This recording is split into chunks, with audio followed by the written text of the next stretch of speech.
मित्रांनो नमस्कार. मी तुमचा मित्र रवी कुंभार आज एक वेगळी रचना घेऊन तुमच्यापुढे येतो आहे. कारण झालं असं की आज काही कामानिमित्त मला थोडंसं मुंबईला जावं लागलं आणि तुम्हाला माहिती आहे की पुणे मुंबई प्रवास म्हटलं की आपल्याला लोणावळा, खंडाळा, कर्जत या मार्गे जावं लागतं.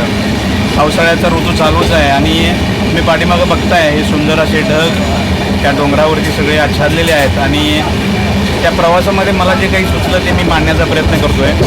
ऑफकोर्स हे सगळं ढगांच्या विषयी, झाडांच्या विषयी, हिरवाईविषयी आहे. मला पूर्ण खात्री आहे तुम्हाला आवडेल. तर एन्जॉय करा. मी तुमच्याबरोबर हे सगळं शेअर करतो.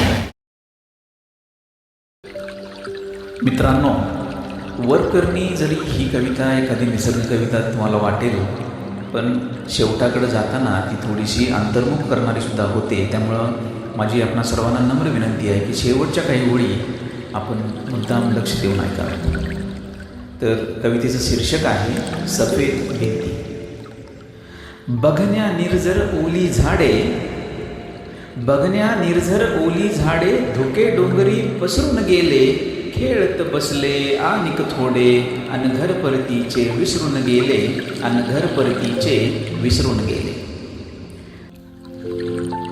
ढग थेंबांचे आले धावून, ढग थेंबांचे आले धावून, शुभ्र दुलई थिजले पाऊन, बरसायाचे गेले राहून, खेळत बसले पोर होऊन, खेळत बसले पोर होऊन.